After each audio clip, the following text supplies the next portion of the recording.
For centuries, carrying an umbrella could ruin your reputation. People would laugh, point, whisper behind your back. Strangers mocked you openly in the street. Some even believed respectable men should never be seen carrying one.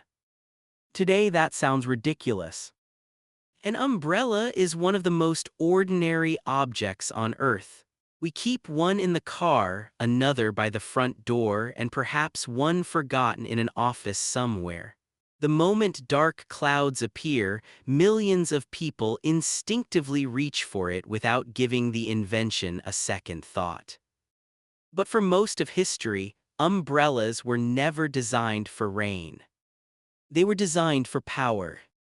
Long before they protected people from storms, they protected kings from the sun. The first umbrellas appeared thousands of years ago in civilizations where sunlight could be just as dangerous as heavy rain. Ancient Egypt, Mesopotamia, India, and China all developed early versions, but they looked nothing like the folding umbrellas we know today. They were enormous, heavy, beautifully decorated, and almost impossible to carry by yourself. Most weren't even made from waterproof material. Instead, craftsmen stretched silk, woven reeds, palm leaves, or feathers over wooden frames to create large portable canopies. Their purpose wasn't to keep people dry. It was to keep powerful people shaded. In ancient Egypt, the burning desert sun represented both life and divine power. Pharaohs often appeared beneath elaborate ceremonial umbrellas carried by servants walking behind them. The shade itself became a symbol of authority. Ordinary people stood beneath the scorching sun while rulers walked beneath moving shadows. The umbrella announced something before a king even spoke. This person is important. The same idea appeared across Asia. In ancient India, enormous parasols became symbols of royalty and spiritual authority. Hindu and Buddhist artwork frequently depicts kings, princes, and religious leaders seated beneath richly decorated umbrellas. The larger the parasol, the greater the status of the person beneath it. Even today, ceremonial umbrellas remain part of royal traditions in several Asian countries. China took the invention even further. By around the 1st century, Chinese craftsmen had already developed collapsible umbrella designs remarkably similar to modern versions. Bamboo ribs supported treated paper that had been coated with wax and oils to repel water. Without realizing it, they had created one of the world's first waterproof umbrellas. Centuries before Europe. Some historians believe Chinese inventors deserve credit for creating the earliest practical rain umbrella, although trade routes eventually carried similar ideas westward over many generations. Yet despite this remarkable innovation, umbrellas remained luxury items. Making one required extraordinary craftsmanship. Wood had to be carved with precision. The ribs needed flexibility without breaking. The fabric had to stretch evenly across the frame. Even a small mistake ruined the entire structure. Owning an umbrella meant possessing something that combined engineering, artistry, and wealth. For ordinary people, it was simply out of reach. The Greeks and Romans admired parasols, particularly among wealthy women. In ancient Greece, elegant ladies often carried decorative sunshades while walking through cities during the hottest hours of the day. Servants frequently carried them on behalf of their owners, reinforcing the connection between umbrellas and social status. Roman women adopted the fashion enthusiastically. Roman writers occasionally joked that wealthy ladies cared as much about protecting pale skin from sunlight as they cared about expensive jewelry. Fair skin had become fashionable, not because it looked healthier, because it suggested someone spent their life indoors rather than working in fields beneath the sun. The umbrella quietly became part of that image. It wasn't simply practical. It displayed privilege. After the collapse of the Roman Empire, umbrellas almost disappeared from much of Europe. The knowledge wasn't entirely lost, but demand faded. Medieval Europeans generally accepted rain as an unavoidable part of life. If it rained, you got wet.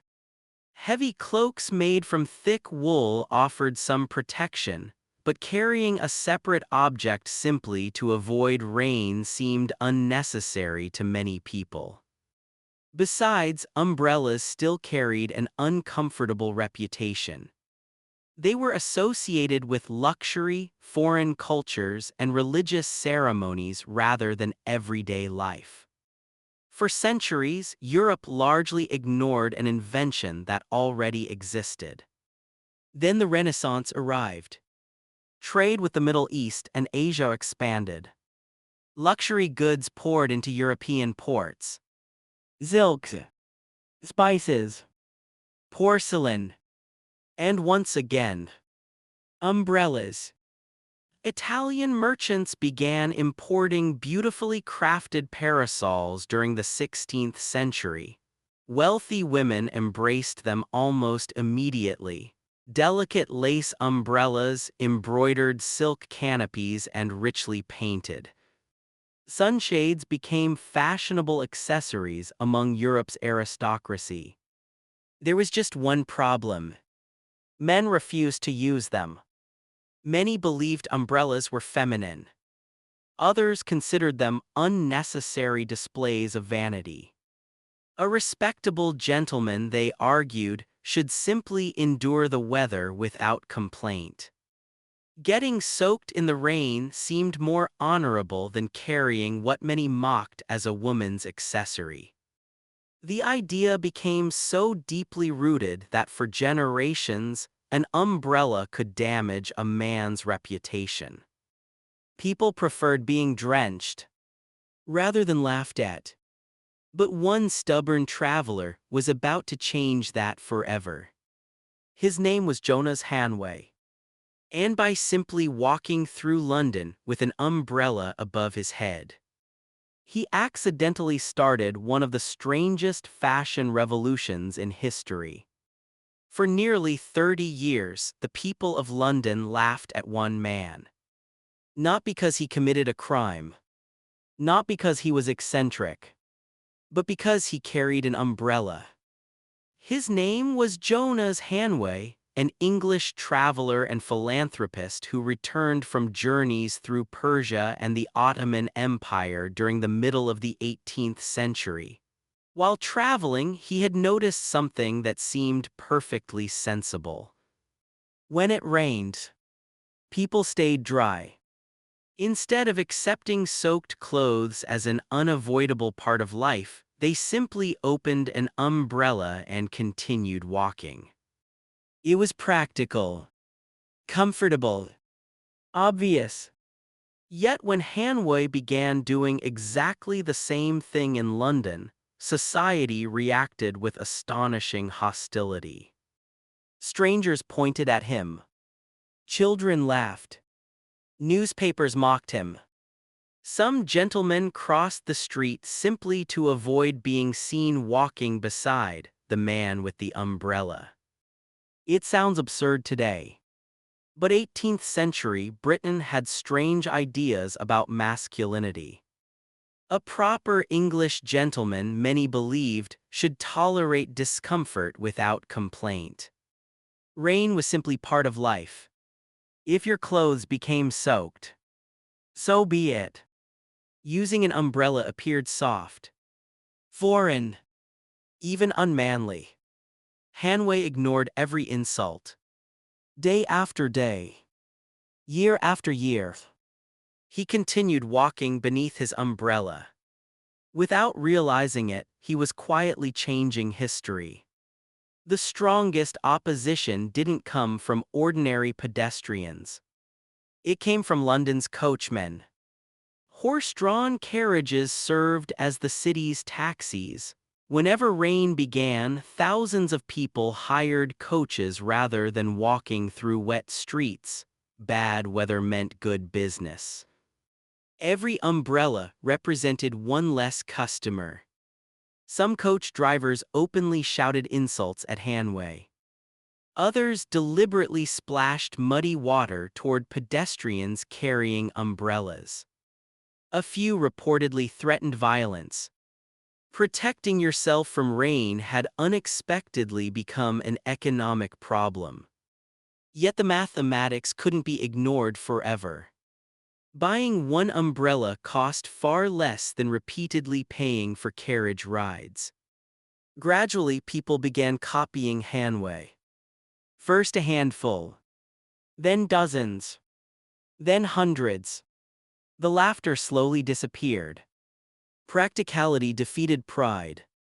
By the early 19th century, umbrellas had become increasingly common throughout Britain. Ironically, many people who had once mocked the invention now owned one themselves. History repeats this pattern surprisingly often.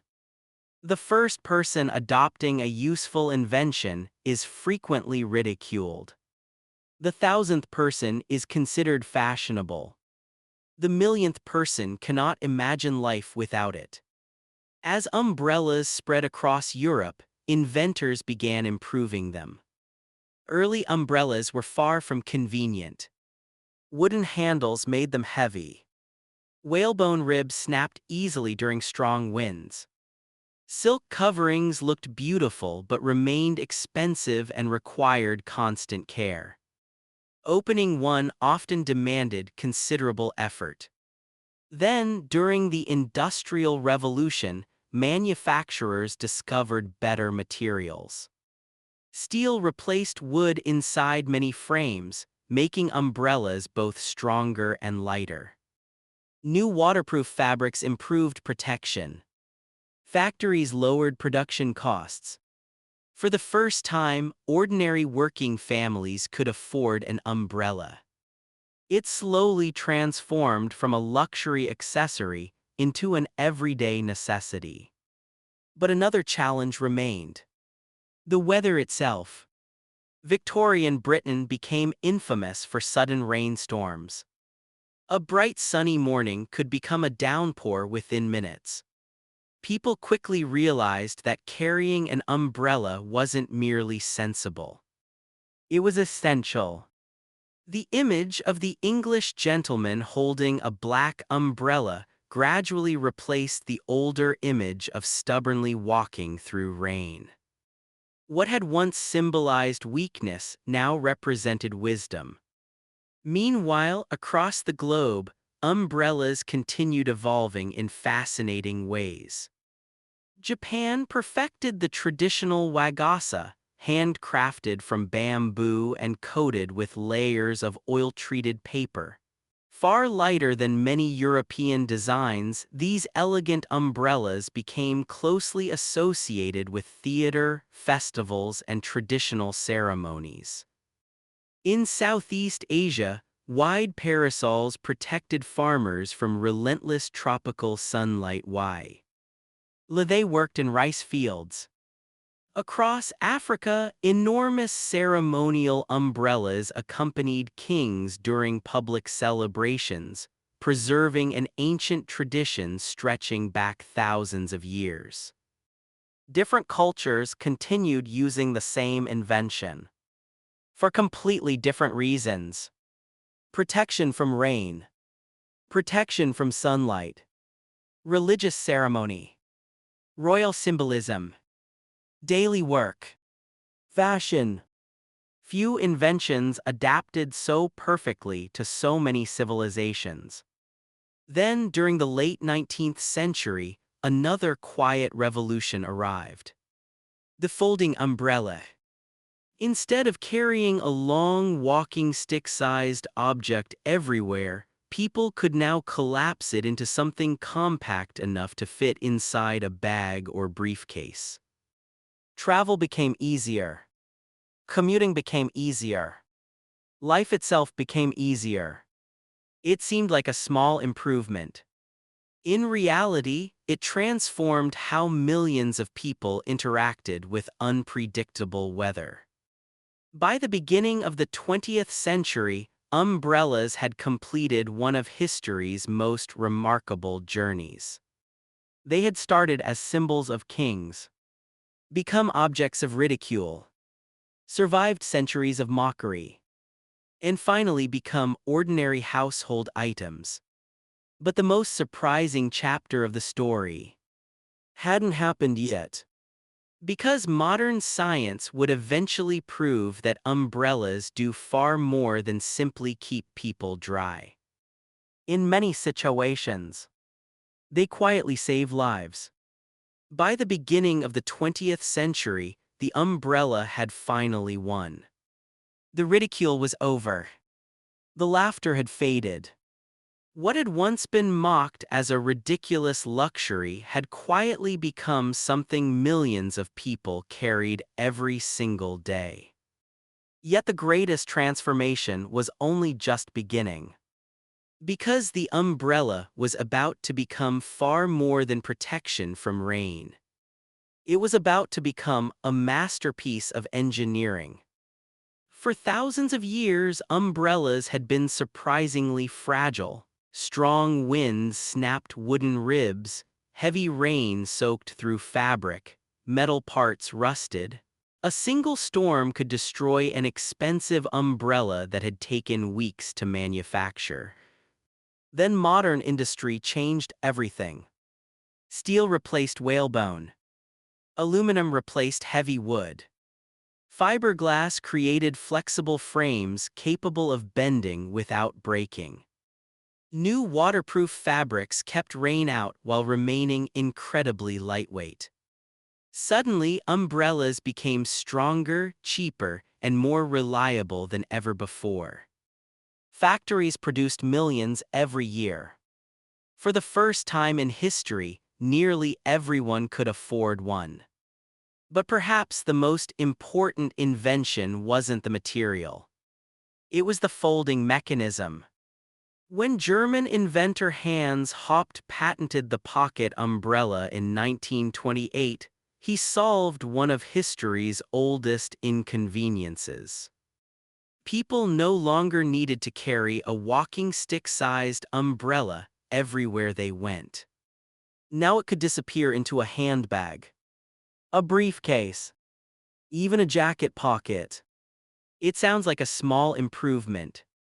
In reality, it completely changed how people interacted with the weather. The umbrella became something you carried just in case. That simple idea helped spread it across the entire world.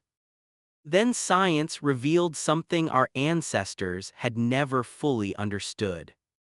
Rain wasn't always the greatest danger. The sun was. For thousands of years, ancient Egyptians, Chinese emperors, Indian kings, and Roman nobles had carried parasols mainly to avoid sunlight.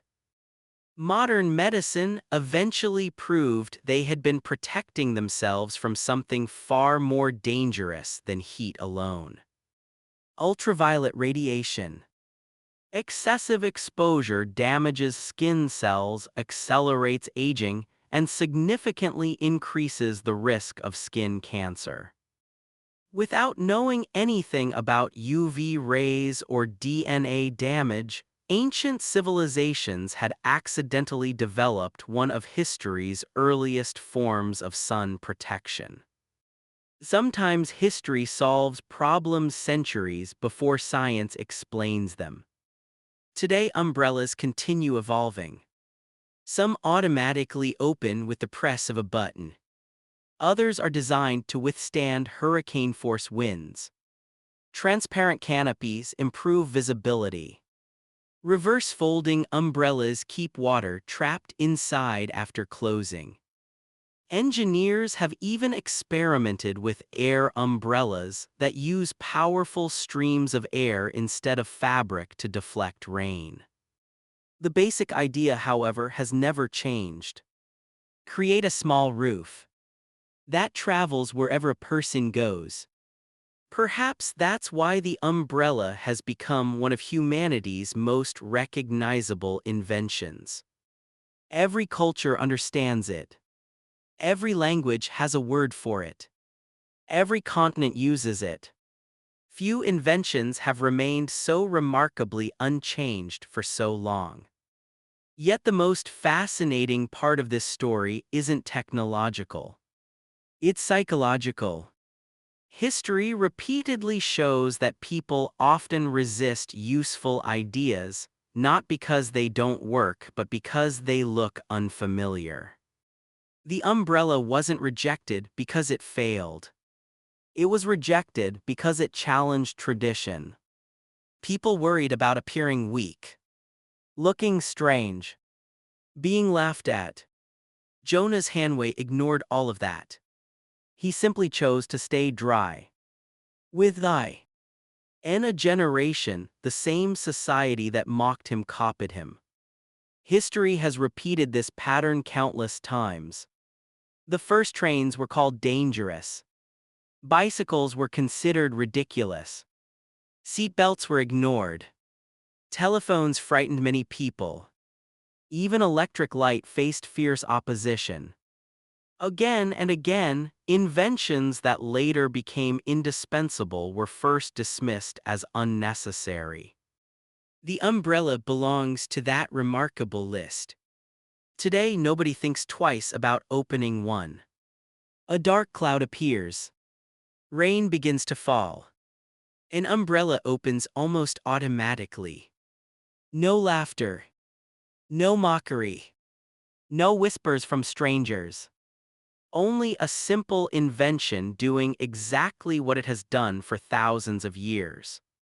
Keeping one human being protected from the forces of nature. The next time you open an umbrella, take a moment to appreciate what you're holding. It carries the legacy of Egyptian pharaohs walking beneath golden parasols. Chinese craftsmen who invented waterproof paper umbrellas. Roman noblewomen protecting themselves from the summer sun. Japanese artisans perfecting bamboo frames. One stubborn English gentleman who refused to care what people thought. And generations of inventors who transformed an ancient royal symbol into one of the most practical tools ever created.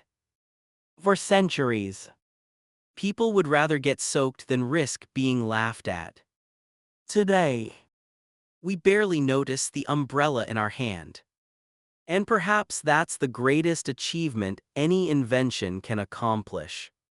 It becomes so useful that the world completely forgets the centuries when life existed without it.